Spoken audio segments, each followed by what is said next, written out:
Hola a todos, muy buenas tardes. Bienvenidos a una edición más de Creando Polémicas del Grupo Centro. En este caso, para hablar del manejo de cáncer de próstata durante este tiempo, ¿no?, de la pandemia del coronavirus. Yo soy Álvaro Pinto, oncólogo médico del Hospital La Paz. Me acompañan como moderadores el doctor Javier Casinello, del Servicio de Oncología Médica del Hospital de Guadalajara, y el doctor Enrique Grande, del Hospital M.D. Anderson Madrid. Y hoy la verdad es que tenemos la suerte de haber conseguido montar una mesa multidisciplinar. Tenemos la suerte, como digo, de tener con nosotros al doctor Antonio Gómez Camaño, de Oncología Radioterápica del Hospital de Santiago de Compostela, al doctor José Rubio, urólogo del Instituto Valenciano de Oncología, del IVO, y al doctor Sergio Vázquez, del Servicio de Oncología Médica del Hospital de Lugo. Yo creo que, bueno, nos conocemos todos y la verdad es que es un placer que estéis aquí con nosotros, así que muchas gracias. Ya digo, viernes por la tarde, como estábamos comentando ahora en la preparación, saliendo, ¿no?, de este estado de alarma, la gente loca por comprar billetes de tren y salir de su provincia, autonomía, los que podamos. Pero bueno, vamos a hablar durante esta horita de 5 a 6 sobre el manejo del cáncer de próstata en esta época del coronavirus. Los que conocéis el funcionamiento de Creando Polémicas y para lo que no, pues os lo resumimos un poco. Realmente aquí no hay presentaciones como tal ni diapositivas, es una charla abierta en la que iremos hablando de los temas que vayan surgiendo. Como asistentes podéis hacer preguntas a través del botón de preguntas y respuestas y las iremos introduciendo los moderadores a lo largo de la discusión. Así que nada, sin más, vamos a empezar, ¿no? De alguna manera queríamos hacerlo, al menos la intención inicial es hacerlo de una forma ordenada en cuanto a la evolución de la enfermedad, de la patología. Entonces querríamos empezar hablando de la enfermedad localizada, que es verdad que muchas veces es algo que como oncólogos médicos incluso olvidamos de forma consciente o inconsciente, pero yo creo que es algo que como enfermedad multidisciplinar que es, pues requiere que estemos todos en el mismo barco, ¿no? Entonces quería empezar por abrir fuego con el doctor José Rubio para que nos explicara un poco su experiencia como urólogo de cómo ha sido el manejo de los pacientes con cáncer de próstata localizado durante estos semanas, meses, en cuanto a disponibilidad de quirófanos, de posibilidad incluso de biopsias, no ya tanto de tratamientos con intención radical, quirúrgico, sino incluso la disponibilidad de hacer o no biopsia, otros procedimientos, o cómo lo habéis organizado en vuestro hospital. Así que, José, cuando quieras. Hola, gracias. Buenas tardes a todos. Primero, gracias por invitarme a este tipo de webinar, porque he visto algún modelo y la verdad es que son muy, muy entretenidos y muy llevaderos para un viernes tarde. En principio, bueno, yo creo que el cáncer de próstata localizado, sobre todo la parte del diagnóstico, pues como cualquier otra enfermedad, ha venido dictada más del miedo de la gente al ir al hospital por cosas entre comillas, vamos a ver, infundadas. La gente no sabe lo que quiere decir un PSA de 5, ni un PSA de 5, como todos sabemos, quiere decir lo mismo en dos personas iguales. ¿De acuerdo? Hay que ver otras cosas, familiaridad, resonancia, historia, edad, etcétera. Pero sí que es verdad que ha habido una demanda muchísimo menor de diagnóstico precoz y de el síntoma prostático per se no es un síntoma incapacitante, excepto cuando el paciente entra en retención, con lo cual realmente la demanda ha sido mucho menor, como ha pasado en tantas y tantas otras patologías, ¿no? Lo hablábamos previamente entre nosotros, ¿no? Que incluso ahora que ya ha pasado, pues sigue siendo menor. Pero cierto es que ahora creo que, y esto lo vamos a hablar a lo largo de hoy, pues yo particularmente estoy experimentando un boomerang ahora, de gente que viene ahora demandando que tiene un PSA elevado, que no orina bien, etcétera, y que llevan 3 o 4 meses retardando la primera visita, ¿no? Esto en cuanto al diagnóstico. En cuanto a la demanda de diagnóstico, en cuanto al diagnóstico en sí, hemos priorizado evidentemente en aquellos casos en los que el diagnóstico era perentorio, que es una cosa rara, pero que a veces se da, porque, bueno, viene un paciente metastásico, no son los más frecuentes, pero sí que es verdad que se ha dado el caso en algún caso, hemos priorizado la biopsia, dijéramos, un poco a la antigua, ¿no? Es decir, biopsias transrectales, ecodirigidas, sin ningún tipo de prioridad de hacer una resonancia ni nada, porque lo que primaba era el diagnóstico para poder empezar un tratamiento que eventualmente no se puede retardar 4, 5, 6 meses, ¿no? Como eran los metastásicos o los localmente avanzados. Esto en cuanto al diagnóstico, ¿no? Luego en cuanto al, bueno, luego si quieres ya hablaremos del tratamiento, ¿no? De las localizadas. Ahí voy yo, doctor Rubio. En estos 3 meses de periodo habéis operado, imagino que menos, ¿no? Pero la pregunta sería, ¿habéis mandado más a oncología radioterápica, más pacientes a oncología radioterápica? No, no especialmente, y no por generar polémica, aunque sea el título, ¿no? Yo creo que los pacientes de bajo riesgo y riesgo intermedio favorables son posponibles en un tiempo lógico. Los pacientes que por la decisión previa de comité o particular fuera radioterapia sí que se han bloqueado, porque son bloqueos normalmente de 6 meses, y se le ha inducido al paciente por no tener que venir al hospital tan frecuentemente a que apure el periodo de cobertura de bloqueo. Y a los pacientes que eran candidatos a cirugía o a braquiterapia directa, pues se les ha instado a explicarles que una demora hay muchísimos estudios que demuestran que la demora de 6 meses, hay una ventana terapéutica de 6 meses que no cambia el pronóstico, con lo cual yo creo que entre el miedo que tiene la gente, si esto lo sabías explicar bien, se ha llevado bien. Otra cosa es que si me preguntaras mi opinión sobre el grupo de alto riesgo, muy alto riesgo o riesgo intermedio no favorable, ¿no? Estos a mí particularmente os he de reconocer que me han supuesto un conflicto ético. Porque realmente tú no sabes muy bien si retrasar el tratamiento va a conllevar después que esta enfermedad vais a tener más faena a los oncólogos de aquí 2, 3, 5 años, ¿me entiendes?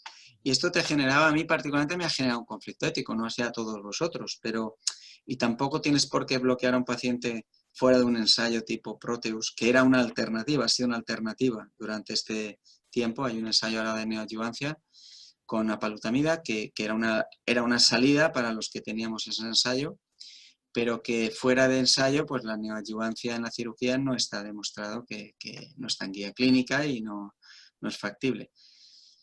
Derivar a radioterapia el que era candidato a cirugía no se ha hecho en general. Probablemente en algún caso sí que se haya hecho y no me parece mal.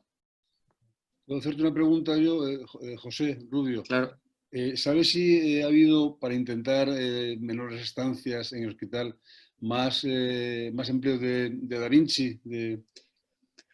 Bueno, en general el Da Vinci, bueno, ahí hubo un conflicto, como yo creo todo lo que hemos leído en estos meses, incluso yo he tenido un conflicto en el hospital, ¿no? Es decir, en mi propio hospital. Nosotros fuimos un hospital que, como es un oncológico, la consellería de aquí lo hizo COVID-free y nos remitió muchísima patología oncológica de hospitales generales que estaban colapsados con el COVID, ¿de acuerdo? Entonces recibimos una cantidad ingente de patología de alto riesgo, ¿vale?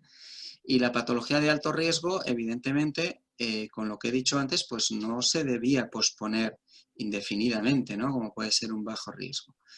En cuyo caso teníamos 2 opciones: hacer las cirugías abiertas o como antiguamente, o hacerlas por laparoscopia o robótica, cuyas ventajas no es el momento, son evidentes, ¿no? Y ahí nos metimos al principio, todos los jefes de cirugía y urología, en ver la literatura muy poco basada en ninguna evidencia de que el virus de la hepatitis B y de la hepatitis C se había demostrado en el humo que produce el cauterio quirúrgico y entonces no se podían operar. Hubo muchas opiniones en contra y a favor de hacer cirugía laparoscópica o robótica o no hacerla, ¿vale? Y como no había ninguna evidencia, he de ser sincero, es decir, yo en mi servicio, por ejemplo, decidí hacerla, porque con nuestras protecciones lo mejor que pudimos, porque no por todo el conflicto de las EPIs, ¿vale? Pero hacerlas, porque la cirugía abierta, por contra, la cosa más objetiva que es que sangra mucho más. Y si un paciente sangra más, tiene más riesgo de ir a la UCI. Y teníamos el mismo lío. Con lo cual, hubo servicios, en cambio, que no hicieron cirugía laparoscópica. El Servicio de Cirugía General de mi hospital decidió no hacer laparoscopia ni robótica. Con lo cual, cuando han pasado 4 meses se ha demostrado que, también con muy poca evidencia, pero parece ser que no es más riesgo hacer cirugía laparoscópica y quizás sí más abierta porque estás más en contacto con fluidos corporales y el virus se ha demostrado en sangre, evidentemente, y en orina, no, y en heces, no así en orina. No está claro, aquí no hay nada basado en la evidencia, pero ha sido cada uno como lo ha arreglado con su servicio y con las mejores protecciones que nos daba a entender, porque lo que sí que está claro es que la cirugía torácica, la cirugía de otorrino y de vía aérea, esa sí que es muy contagiante. Esa sí que es la cirugía de riesgo muchísimo para los anestesistas y luego, evidentemente, en todos sitios se puso en nuestro centro, por ejemplo, y en muchos sitios, porque esto sí que fue bastante adoptado, un triple screening a todo el paciente que se tenía que operar. Un screening clínico, como tú sabes bien, sí. Un screening epidemiológico de contactos y riesgos y tal, y luego se hacía una PCR a todo el que se iba a operar. Y bueno, si daba una PCR positivo, evidentemente se posponía la cirugía.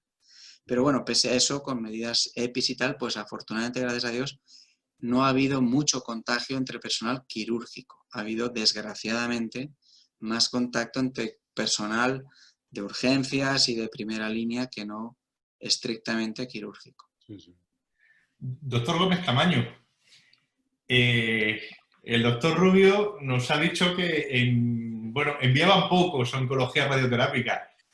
¿Cuál ha sido su...? Es que si no, esto es muy polite y no puede ser polite. A ver, ¿qué ha pasado? ¿Qué ha pasado en Santiago? Vamos a ver, aquí en Santiago, de que el mes de marzo aumentó mucho la demanda de tratamientos de cáncer de próstata en relación con otras patologías tumorales. Durante el mes de abril se estabilizó y ahora durante el mes de mayo sí que notamos una disminución, ¿no? Probablemente lo que haya pasado es que en el mes de marzo, pues todo aquello que se iba a operar se envió directamente a radioterapia. Durante el mes de abril estuvo ahí y ahora lo que pasa, lo que creo que está pasando es que los diagnósticos están sin hacer. Es probablemente lo que ha pasado en mi entorno. Y con respecto a cómo nos hemos adaptado a esta situación de pandemia, en mi especialidad, hay una serie de singularidades que me gustaría comentar, ¿no? Una es que nosotros no competimos con recursos con nadie. Nosotros no necesitamos respiradores, no necesitamos UCIs, no necesitamos REA, ¿no? Eso por un lado. No inmunodeprimimos mucho, que también es verdad. Podemos modificar la duración del tratamiento, ¿no? Tenemos una cosa que se llama la radiología, que nos permite pues, transformar un tratamiento más largo en un tratamiento más corto. Y después, nuestra actividad asistencial está, por un lado, muy compartimentada, en el sentido de que tienes pacientes que son de consulta, tienes pacientes que son de preparación de tratamiento, de planificación, tienes pacientes en tratamiento que están en diferentes búnkeres, con lo cual eso te permite cierta flexibilidad a la hora de organizar tu trabajo en el hospital, ¿no? Lo que es tanto los recursos físicos como la organización funcional. Y después tienes el factor de que nosotros trabajamos virtualmente mucho. O sea, el tratamiento con radioterapia se prepara en un ordenador, con softwares. Y eso es un trabajo que puedes hacer perfectamente desde casa, ¿no? Que de manera que también pudimos desplazar mucha actividad a lo que es el teletrabajo. No sé si te he contestado. Más o menos, lo que pasa es que te has ido por la tangente. Dime. Vosotros, precisamente por el espacio, porque normalmente no tenéis mucha luz ni muchas vistas donde estáis, ¿vosotros habéis tenido alguna precaución? Yo sí, yo tengo buenas vistas, ¿eh? ¿Habéis tenido alguna precaución especial, ¿no? Con los pacientes a la hora de la consulta del día a día y a la hora de los tratamientos, ¿no? Porque no dejan de ser espacios muy cerrados, ¿no? Y bueno, no estáis en el lugar más privilegiado del hospital, digámoslo así. Sí, no, vamos a ver, las normas de higiene, o sea, desde el punto de vista de lo que es la higienización de los espacios, seguimos las normas del hospital, ¿no? Multiplicadas, en el sentido de que, vamos a ver, los aceleradores entran pacientes más o menos cada cuarto de hora, son pacientes que van a estar en una especie de cabina antes, entonces Vamos a ver, lo que es todas las normas de limpieza se extremaron al máximo, ¿no? Te de cuenta también que tú estás colocando al paciente en una camilla, a un paciente que a veces, que la mayor parte de las veces lleva unos dispositivos de inmovilización o de posicionamiento, y todo eso exigía la limpieza después de utilizarlo, con lo cual lo que es la duración total de un tratamiento se ha prolongado mucho, ¿no? Súmale también, sobre todo al principio, la tensión que generaba en los técnicos de radioterapia, que son los que realmente hacen los tratamientos, los que ponen a los pacientes. Bueno, pues toda la incertidumbre que hubo al principio, en un poquito de falta de material, había que cambiarse los guantes continuamente, a veces se quedaban sin guantes, había que pedir urgentemente guantes. Te quiero decir que bueno, que eso yo creo que se llevó bastante bien. Pero bueno, fue, sobre todo al principio, hasta que la gente se adaptó a esa manera de trabajar, bastante estresante, ¿no? El hecho de estar limpiando continuamente todo. Vale, una pregunta que yo os quería hacer a los tres, a José, Antonio y a Sergio, aunque luego se puede ampliar, es que si la pandemia, ya sabéis que se suspendieron y se prohibieron los comités, en principio los comités presenciales. ¿Cómo os habéis interrelacionado para mantener un poquito la actividad y la conexión en cuanto a derivación y en cuanto a manejo de las decisiones? Bueno, realmente, bueno, voy a empezar yo, si quieres. Realmente, yo no sé si en todos los hospitales de Galicia, pero por lo menos en el nuestro no se prohibieron los comités. Lo que se hicieron fue reestructurar el funcionamiento de los comités, en el sentido de que hubo especialidades que empezaron a no ir, como por ejemplo los especialistas en radiodiagnóstico.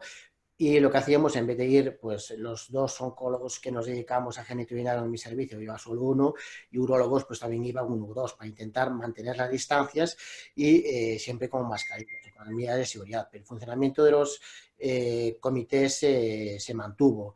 Hubo, por lo menos el de genitourinario, hubo otros comités en el hospital, como por ejemplo el de mama, que se reunían por vía virtual, por videoconferencia, ¿no? Pero el funcionamiento de los comités se mantuvo y con la misma frecuencia, ¿no? Aunque lógicamente lo que sí se reduzco, y eso creo que lo notamos todos, es el número de pacientes comentados. Sí, nosotros un poco el estilo de Sergio. El hospital facilitó la posibilidad de hacerlo por vía online, o sea, sí, con plataformas de este estilo.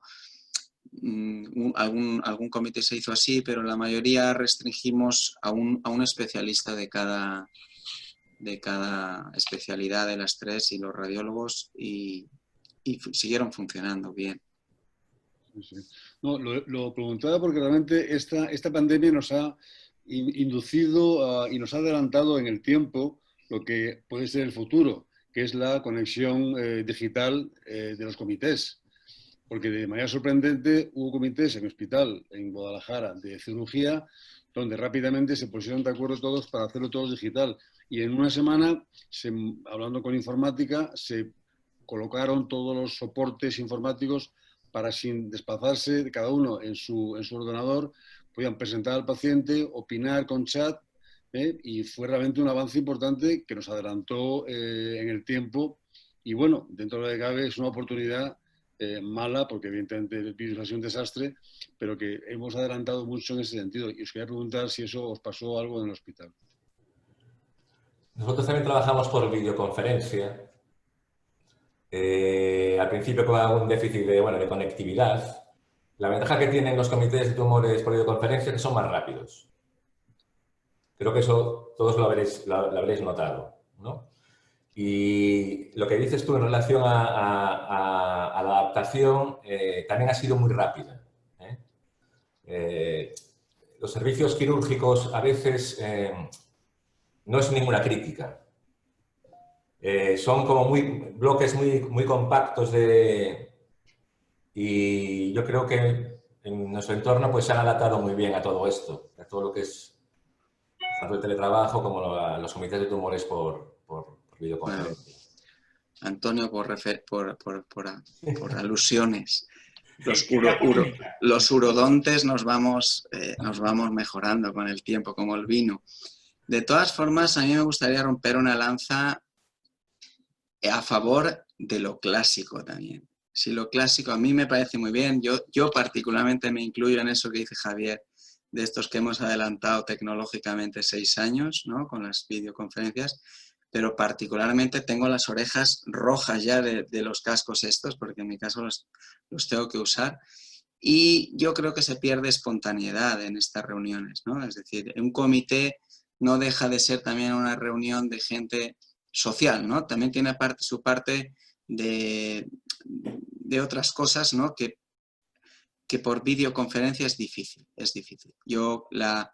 Los gestos de la gente, ¿no? Los gestos de un radiólogo cuando envía un TAC, etcétera, todo esto se pierde y yo creo que ahora afortunadamente nos dejan reunirnos ya a más gente, lo hacemos en una sala más grande con las distancias de seguridad, las mascarillas y todo esto, y realmente yo estoy mucho más contento, ¿no? Porque también hay que pensar una cosa en la formación. Yo creo que los residentes y tal de los comités sacan mucho, ¿no? De presentar un caso en vivo y tal. Yo creo que eso también tiene su parte importante y con las videoconferencias se pierde un poco. No, hay otra cosa. Sí, no, bueno, sí, termina. No, está, ya está. No, era simplemente que también otra cosa que estoy de acuerdo contigo, que los comités yo creo que deben de ser presenciales. Creo que sobre todo en lo que es con los comités de tumores genitourinarios hay que seguir manteniendo ese contacto estrecho entre las diferentes especialidades, sobre todo con oncología médica, urología, oncología radioterápica, porque tradicionalmente ha habido conflictos y lo que se trata es de intentar solucionarlos y trabajar juntos por el paciente, ¿no? Esto yo creo que por videoconferencia se puede perder, pero igual en otros comités no es tan necesario como el mantener esta relación personal tan importante como es el de los comités genitourinarios, ¿no? Yo creo que también rompo una lanza a favor de la presencialidad y de lo clásico en el tema de los comités. Sí, totalmente de acuerdo con lo que habéis dicho los dos. De hecho, nosotros también nos hemos retomado presencialmente. Y con respecto a lo de los ortosaurios y tal, cuando hablo de servicios quirúrgicos son servicios grandes. Tú bien sabes, José, que son muy jerarquizados. Bueno, ese tipo de singularidades que sabes que a veces hacen difícil cambiar las cosas. Sí, sí. Dejadme que introduzca un tema que ha sido objeto de debate. Habéis visto que unos compañeros de urología de Italia publicaron en el Annals que la terapia de deprivación androgénica pudiera no prevenir, pero sí reducir la tasa de infecciones por COVID. ¿Eso es algo que habéis visto en vuestra práctica? ¿Y con qué es racional eso? Pues lo ponían, ¿eh? Lo ponían. Sí. Que por el receptor de andrógeno, no sé qué, sí, lo ponían en el artículo. Yo personalmente no he visto, claro, es que es muy difícil, ¿no? En 3 meses hacer una estimación. Yo no lo he visto, ¿pero vosotros? No, ni creo realmente que objetivamente se pueda eso graficar en 3 meses, ¿no? Es que realmente se lee y se dice de todo. Ayer claro. Se dijo, yo me asusté, lo de los calvos. Sí. Y del grupo sanguíneo A, ¿no? También. Por eso, no, que los calvos sufrimos porque yo, afortunadamente o desafortunadamente, me incluyo en ese grupo. Enrique más que yo, pero y Sergio no le va mal. ¿Habéis visto cómo hay mucho cabrón? Sí. Bueno, estamos de familia, ¿no? Menos mal que sois de la misma especialidad. Estamos de familia. Pero que decía que los calvos sufrimos o sufren peor el virus y es más agresivo. O sea que yo creo que la cantidad de cosas que hemos visto en esos 3 meses ha sido impresionante, incluido esto. Yo creo que, yo antes lo he dicho, es decir, aquí se tomaron muchísimas decisiones porque no se podían tomar de otra forma, con una evidencia, un nivel de evidencia -3, que no, en cualquier otro contexto no se hubieran aceptado, ¿vale? Y yo, por ejemplo, mi mujer es internista y todos los días con los webinars e informaciones y resulta que la cloroquina, que era al principio la solución, ahora produce arritmias y todo ha ido cambiando a una velocidad que creo que todo el mundo reconoce que hemos adelantado 6 años en tecnología, pero nadie reconoce que la sobreinformación desmesurada es un desastre. Porque no... Aquí ha opinado hasta Trump, ¿no? Que nos bebamos la lejía, yo qué sé. Claro, hasta las propias revistas científicas de nivel han sido bastante laxas a la hora de permitir publicar ciertas cosas en sus revistas, ¿no? Yo creo que, todos tenemos un poquito de culpa de esto, ¿no? Sergio, pasamos a la parte de tratamiento. En esta época, en estos 3 meses, cuando habéis recibido un paciente metastásico, pero hormonosensible, bueno, ahí tenemos dos opciones, o quimioterapia por un lado o pastillas por otro. ¿Cuál ha sido tu alternativa en este tiempo y si ha cambiado con respecto a hace 5 o 6 meses?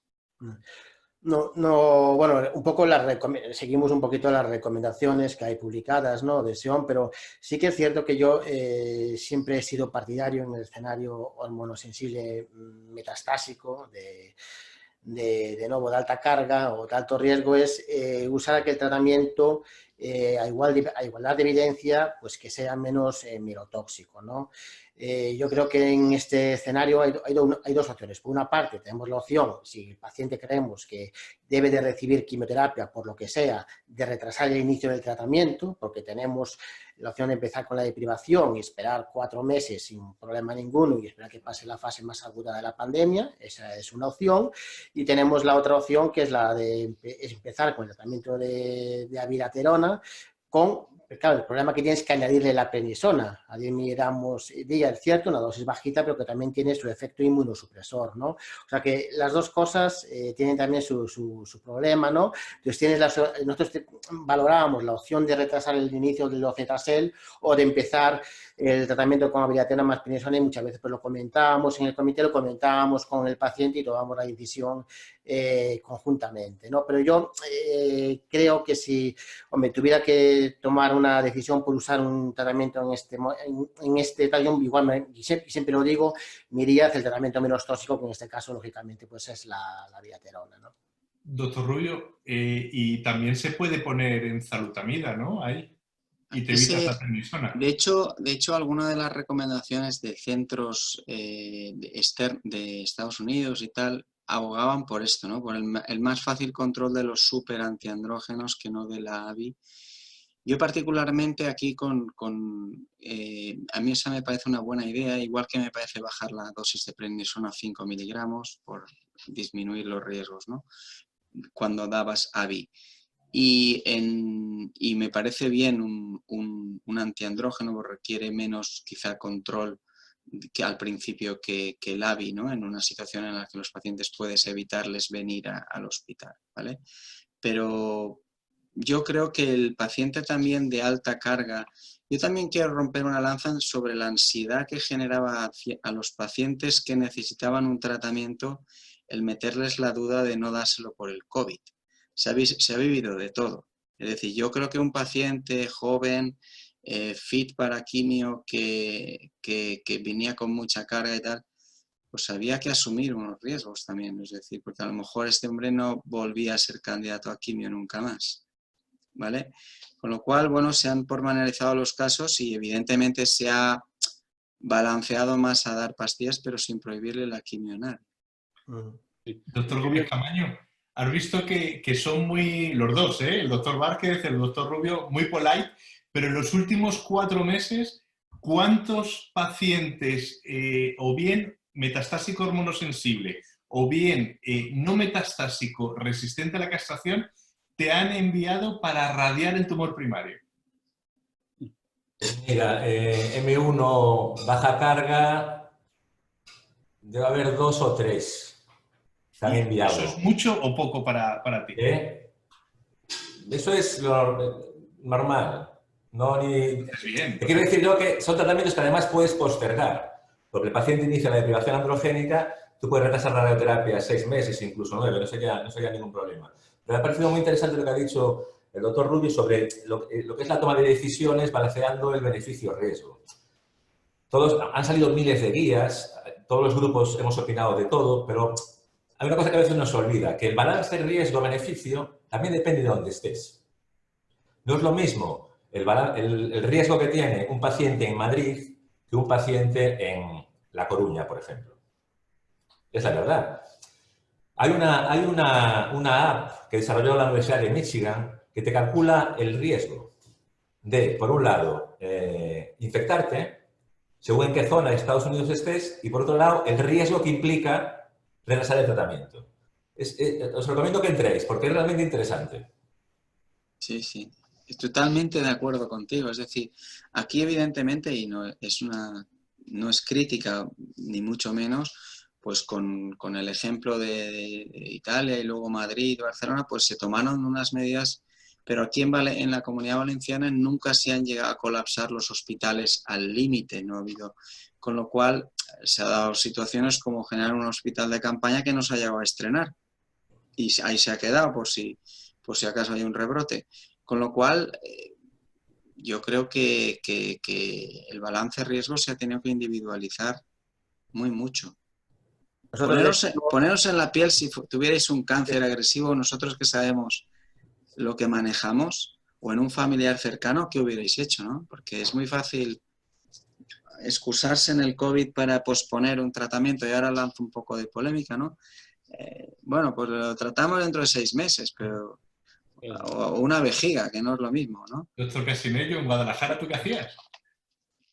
En Guadalajara hemos ido muy bien porque nos confabulamos para, en cuanto pasamos del hospital COVID, pues cada cual se fue a su cadamuchelo, a su olivo, y realmente prácticamente no hubo diferencias de enfoque terapéutico con nuestros pacientes. De hecho, no hubo probablemente ninguna suspensión terapéutica por el COVID en pacientes que así lo merecían y que, evidentemente, el riesgo-beneficio estaba a favor de tratar.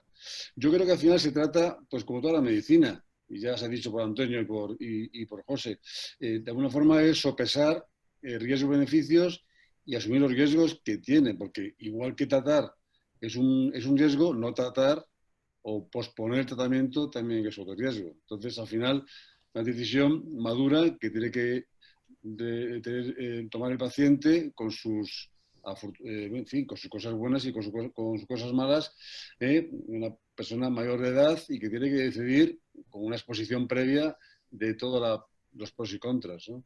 De todas maneras, también hay que tener en cuenta que el cáncer de próstata no es un cáncer como un micocítico de pulmón o otro tipo de cánceres más agresivos, y que además estamos en un escenario como es el hormonosensible en el que ya hemos iniciado tratamiento con una deprivación androgénica completa, ¿no?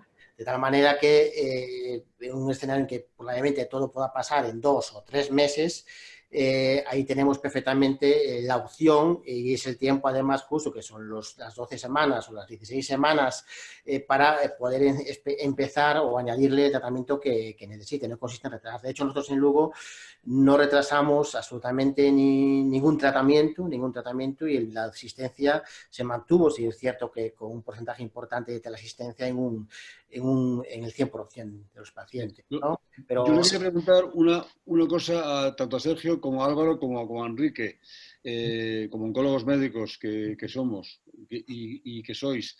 En el caso, ya hablo de cáncer avanzado metastático, en el caso de haber elegido docetaxel en la secuencia, la que sea, ¿habéis tomado en consideración otros esquemas, el quincenal de los finlandeses? ¿Habéis bajado dosis? ¿Habéis hecho una modificación a la baja o de una forma ad hoc a paciente con riesgo, o habéis hecho piñón fijo a dosis habitual trisemanal? ¿Estás hablando en el hormonosensible o en el...? No, hablo de cáncer avanzado, metastático, Refractario a la castración. terapia. Sí. Pues yo en ese caso lo que usábamos, si teníamos que usar quimioterapia, porque se puede en estos momentos porque disponemos de más opciones, no solo la quimioterapia, pero si nos planteábamos que el paciente era para quimioterapia, yo sí que me planteaba el usar esquemas quincenales de 50 miligramos metro cuadrado, en el que la verdad es que tenemos mucha experiencia. Álvaro, ¿tú? Nosotros es verdad que es un esquema que usamos con relativa frecuencia, o sea que sí que lo hemos usado, pero también es verdad que, y del mismo modo también que se ha hablado de hormonosensible, yo estoy de acuerdo, también lo ha dicho Pepe Rubio, el que es para quimio es para quimio. Nosotros no hemos modificado tanto nuestra práctica clínica, o sea, y si pensamos que es un paciente fit para docetaxel a 75, pues docetaxel a 75. No hemos cambiado tanto. El que ha ido a 50 ahora habría ido a 50 hace 6 meses, por ejemplo. Y el que habría ido hace 6 meses a dosis estándar, seguiría con dosis estándar. Si hemos hecho más hincapié, por ejemplo, en el hormonosensible, que ya lo hacíamos antes, yo creo, pero con profilaxis primaria, porque, bueno, sabéis perfectamente, mejor que yo, que los índices de neutropenia febril es verdad que son más altos con docetaxel en el escenario hormonosensible que en el resistente a castración, pero no hemos hecho mucho más cambio. Sí que es verdad que también lo ha introducido ahora Sergio, ¿no? Y probablemente hablaremos de ello ahora, que docetaxel no es la única opción habitualmente en estos pacientes, que es verdad que si había otras opciones, pues posiblemente la balanza haya caído hacia otra opción, pero si hemos considerado que la quimio era lo mejor para el paciente, hemos ido a tratamiento como si no hubiera COVID. Una pregunta a los tres oncólogos médicos. Dada la indicación actual del Xofigo, ya en segunda línea, ¿habéis, entre comillas y sin que se grave esto, esta indicación de que no es apto para el docetaxel es muy laxa, ¿no? Es decir, ¿vale? ¿Y habéis de alguna forma inducido algún tratamiento más de los que se podrían inducir con Xofigo, que en principio es un fármaco sí que se puede dar sin problemas, saltándose la necesidad de que hayan cumplido antiandrógeno y luego docetaxel o viceversa?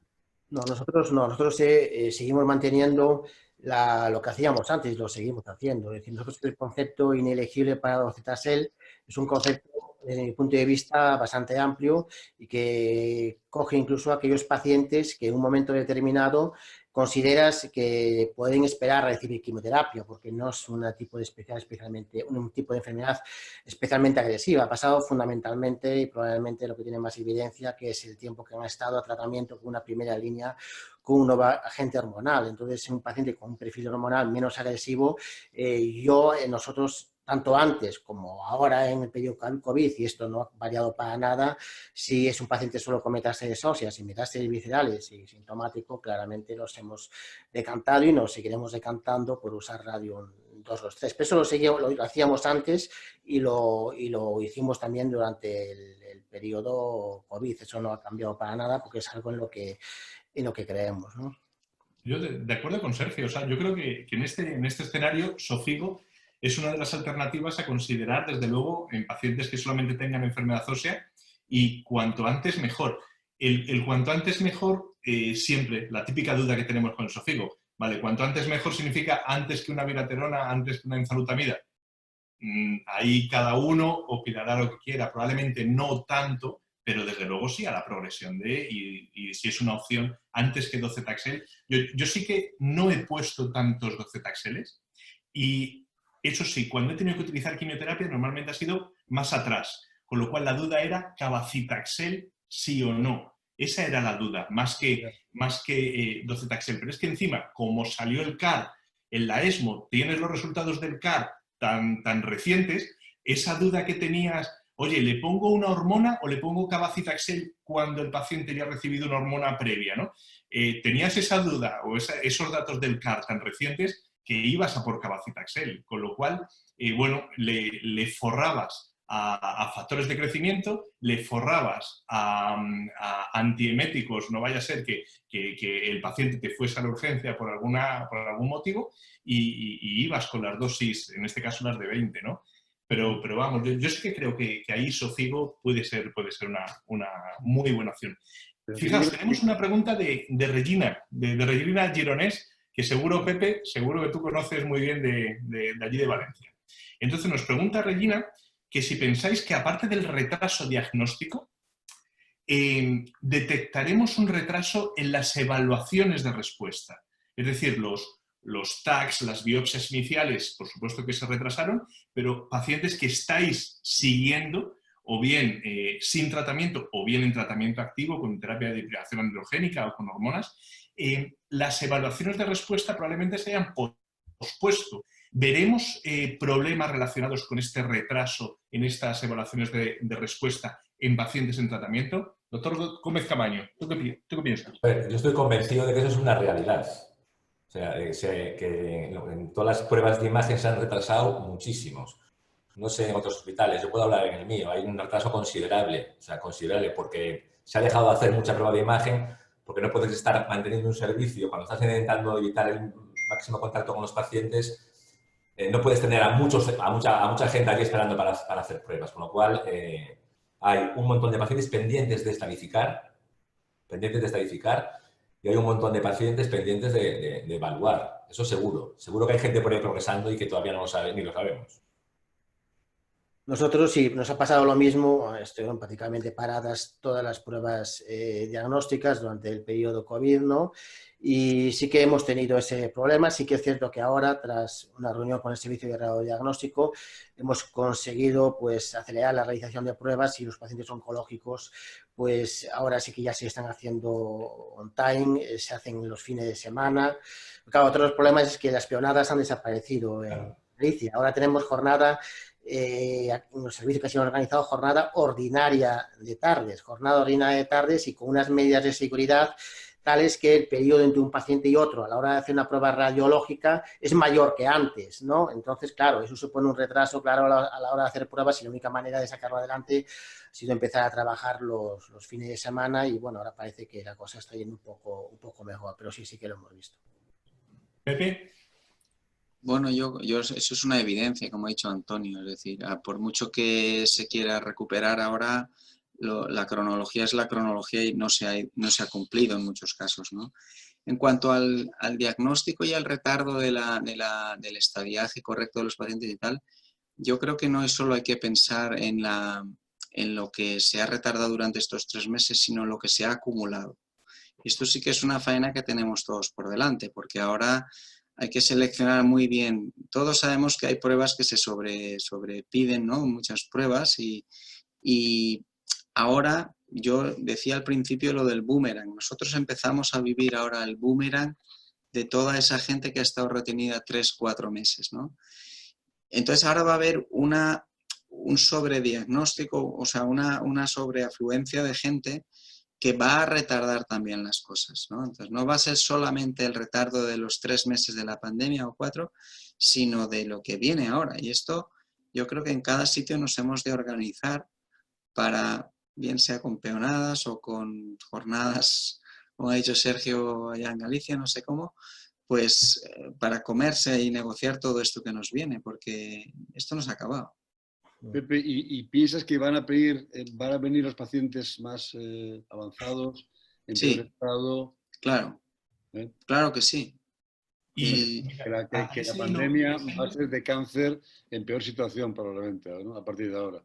No, de hecho, ha habido una reducción en el número de PMA de visitas, comentábamos antes, en torno al 25-30%, ¿no? Estos son datos de la SION, eso lo hemos notado todos, ¿no? Y es obvio que estos pacientes que ahora parece que empiezan de nuevo a salir en cuanto se han reactivado las cirugías, pero también van a llegar después más tarde, en fases más avanzadas de la enfermedad, y es probable que en 2 años notemos una reducción de la supervivencia en los pacientes con pero permitirme, y te pregunto a ti, doctor Rubio, mira, Iciar García Carbonero, que es una compañera que trabaja en Toledo, nos hace un comentario que creo que es muy apropiado. ¿Cómo podemos combatir el miedo del paciente de venir al hospital? Yo creo que, bueno, se está haciendo desde la sociedad en sí mismo. Es decir, yo creo que con esto hemos parado el golpe inicial. En unos sitios lo habéis parado mucho más fuerte que en otros. No es una homogeneidad en todo el país. Y luego, con esto hay que empezar a convivir, porque si no, las secuelas van a alargarse mucho más en el tiempo. Con lo cual, al paciente hay que hablarle en los términos que estoy hablando ahora. Yo creo que hay que decirle, mira, oiga, usted tiene un horrible... Es que se han reducido las consultas por dolor torácico en las urgencias médicas de un 40%. Es decir, supongo yo que habría muchas infundadas, pero supongo que mucha gente se ha muerto también, que a lo mejor por un infarto que se hubiera podido controlar. Con lo cual, yo uso este ejemplo concreto para la pregunta de la compañera de Toledo. Uso este ejemplo de la patología cardíaca porque todo el mundo conoce gente que se ha muerto de un infarto y todo el mundo conoce a alguien que ha tenido un dolor torácico. Y le digo esto, ¿no? Le digo, mire, oiga, es que si usted tiene un dolor torácico tiene que ir al hospital. Y si tiene 2 PSAs de más de 4 y tiene 50 años, tiene que ir al hospital y hay que hacerse una biopsia, ¿no?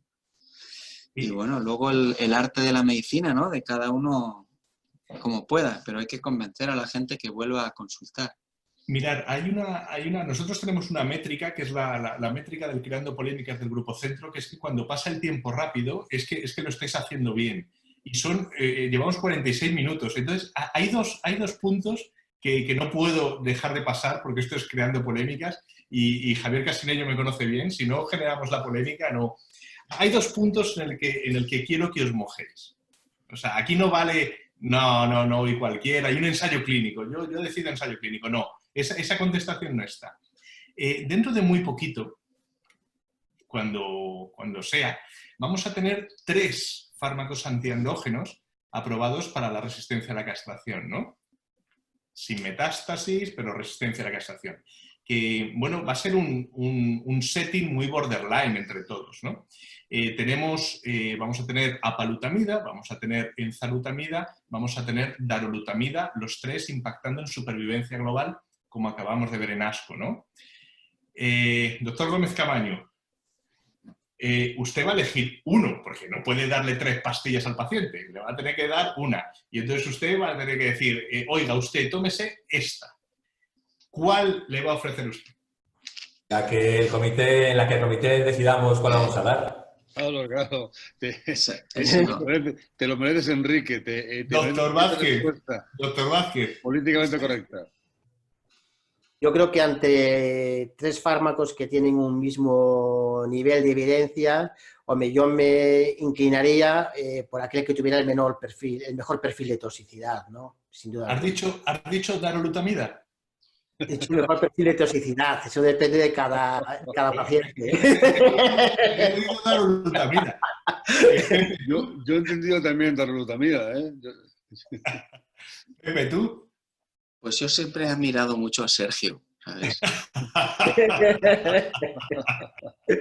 A su ciencia innata. Pero evidentemente, y ahora fuera de coñas, yo creo que este es un escenario, primero, 2 condicionantes claros. Que es un escenario en el que se ha invertido mucho dinero, ¿vale? Pero un poco a destiempo. Y me explico. Ahora, con el advenimiento del PSMA y de otros radiofármacos que vendrán, cada vez va a haber menos M0s, ¿vale? Y por otro lado, hay que tener en cuenta que esto, a colación de lo que decía Sergio, son tratamientos para mucho tiempo, con lo cual el tema de los efectos secundarios es muy importante porque el paciente va a tomar una media de tiempo doble de que en resistente a la castración metastásico, con lo cual la darolutamida es una muy buena opción, evidentemente. Está claro que es un escenario en el que no hay síntomas, es un escenario de M0. Realmente el paciente va a estar mucho tiempo con un tratamiento y tienes que evitarle los efectos secundarios que, aunque sean mínimos, van a interferir en su calidad de vida. También es cierto que habrá que tener otros temas en cuenta, como es el coste, ¿no?, de los 3. Y bueno, son también cosas que habrá que tener en cuenta en cuanto dispongamos de los 3. ¿Y pensáis que en el entorno de pandemia alguno de ellos puede ser más elegible que otros? El mejor tolerado. Sí. Lo mismo, mira, el doctor Gómez Camaño tiene pinta de darolutamida también. Otro tema es el de los biomarcadores, ¿no? Yo creo que a partir de los resultados del estudio Profound del año pasado, ¿no?, en la ESMO, la publicación en el New England, yo creo que ya es o va a ser obligatorio el hacer biomarcadores y el seleccionar molecularmente a los pacientes en base a la expresión de genes o la alteración de genes reparadores del DNA, ¿no? Y sabéis que hoy hemos tenido la nota de prensa, ¿no?, diciendo que el estudio Ipatensia 150 va a ser positivo con ipatasertib, el inhibidor de AKT en TOR, en combinación con abiraterona. Parece que demuestra aumento de la supervivencia libre de progresión frente a abiraterona sola en el contexto metastásico resistente a la castración. No tenemos más datos, por lo menos que yo sepa, ¿no?, en cuanto al beneficio, el tipo de pacientes reclutados, ¿no? Pero ya tendremos una selección molecular en pacientes, en este caso, por pérdida de expresión del gen PTEN, ¿no? Entonces, ¿cuándo creéis que es el mejor momento para tomar la biopsia? ¿Y de dónde tomamos la biopsia en aquellos pacientes que tengan enfermedad ósea exclusivamente? Sergio, esta va para ti. Joder, qué complejo. Vamos a ver, yo siempre soy partidario en este tipo de enfermedades en el que hay una mutación driver tan clara como es esta, que es la pérdida del PTEN, ¿no? Y con un fármaco además con una diana tan clara como es este, pues de tomar biopsia de una lesión metastásica, ¿no? De allí donde la enfermedad está progresando. Hombre, si tenemos la opción de hacerlo en sangre o en suero, en una biopsia líquida, pues mucho mejor, ¿no? Pero si no, yo la tomaría siempre de una de las lesiones metastásicas que tuviéramos, vamos, que estuvieran en progresión, ¿no? Sin duda. Así que a nivel complejo. Sergio, el hueso a veces es poco rentable. Difícil. Cuando haces una Sí. ¿Crees que la biopsia líquida podría ser una opción ahí? No lo sé, pero me imagino que sí. O sea, realmente no lo sé. Realmente la próstata, la biopsia líquida está estudiada poco en el cáncer de próstata porque no es un tumor de una excesiva agresividad y por lo tanto no hay demasiado material genético tampoco en sangre, ¿no? Pero bueno, sí que efectivamente con unas técnicas de mayor sensibilidad es probable que sí que la biopsia líquida pues, va a tener su papel en el cáncer de próstata. Eso es obvio, ¿no? Eso está claro. Como lo tiene en el cáncer de pulmón o lo tiene en otras patologías oncológicas, lo va a tener también el cáncer de próstata. Enrique, ahora en el entorno privado en el que trabajas, ¿hacéis ya algo de esto? Enrique. A ver, nosotros, ninguna compañía aseguradora lo cubre el test ahora mismo, pero sí que intentamos, bueno, explicar al paciente lo que supone hacer un foundation o otra plataforma, porque claro, ahora ya no vas solamente a genes de reparadores del DNA, sino que ahora ya tienes que ir a más alteraciones, ¿no? Y no solamente a PTEN, no hemos visto los datos, pero también tenemos otras alteraciones dentro de la vía del P3K Tentor que pueden estar modificadas y que pudieran sugerir cierta sensibilidad, ¿no? Es como cuando vas a los genes de reparación del DNA, ya sabemos que no son solamente BRCA1, BRCA2 y ATM, sino que tienes una lista enorme que obviamente o lo haces dentro de una plataforma molecular o si no... Y Enrique, en PTEN, en estas plataformas, ¿son mutaciones germinales o somáticas? Somáticas todas. Somáticas. Somáticas todas. Lo que pasa que sí que parece, por lo menos a día de hoy... Y disculpa, ¿qué fiabilidad tiene entonces luego la inmunohistoquímica en biopsia del tumor primario, por ejemplo, que es más accesible? En teoría lo que es una plataforma genómica te da muchísima más sensibilidad y especificidad que lo que puede ser una interpretación de la inmunohistoquímica contra la expresión de un gen en concreto. Al final, lo que tú estás midiendo en una inmunohistoquímica es la proteína, la expresión de una proteína derivada de la alteración del gen. Con lo cual, las alteraciones genómicas están mucho mejor caracterizadas si lo haces desde el punto de vista de secuenciación masiva. Tienes distintas plataformas, la más común, por lo menos creo en España, es Foundation One, pero tienes otras muchas, quizás mucho más completas que el Foundation, ¿no? Pero sin duda sería lo que teníamos que hacer. Pero en este caso, tú lo que vas es a determinar una mutación en concreto, que es la PTEN o la BRCA1 o BRCA2. Quiero decir, no hay tantas mutaciones tratables en el cáncer de próstata como para hacer una secuenciación masiva, ¿no? No es como otras patologías oncológicas. Lo que ocurre, es muy buen comentario, lo que ocurre es que si tú solamente vas a BRCA1, BRCA2, ATM, tú estarías seleccionando o cogiendo prácticamente un 15% de pacientes.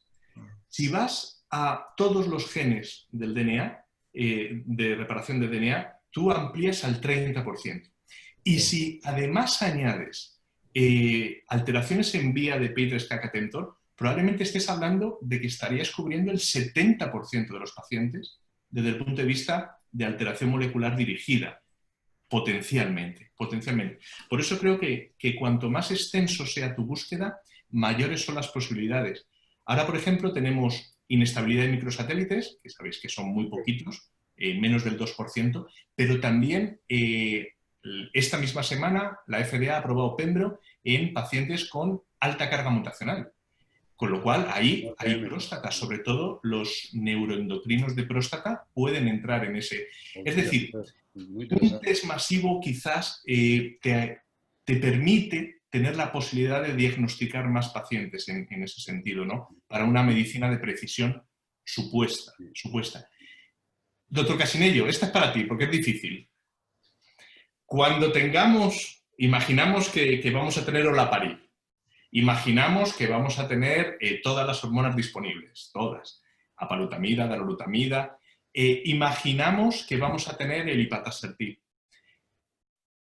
y que tienes la posibilidad de ordenarlos por alteración molecular. Tiene todo positivo, tiene PTEN, LOS, tiene alteraciones en los genes de la reparación. ¿Tú por qué empezarías? ¿Por una hormona, por una quimio o por un tratamiento dirigido? O por una combinación, ¿no? Que podría ser también, ¿no? Olaparib, por ejemplo, olaparib con pembro, que hay un estudio en próstata que está ahí. Olaparib, además, habría que discutir el escenario terapéutico del olaparib, de los IPARP, porque en el ovario es de mantenimiento sobre todo.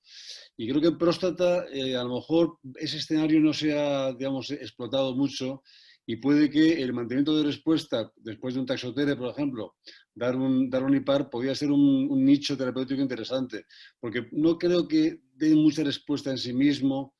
Bueno, a raíz del Profound es un 20%, 30%, no está mal, pero el problema es que los pacientes con BRCA positivos son pocos. Es decir, yo iría a tratamiento con todo, porque la próstata evidentemente es limitada de tratamiento, iría a combinación, iría a olaparib con una inmuno. La inmuno es pobre en la próstata, pero en combinación puede que dé algún resultado. Y, por supuesto, la deprivación androgénica siempre. O sea, un antiandrógeno de segunda generación siempre estará ahí.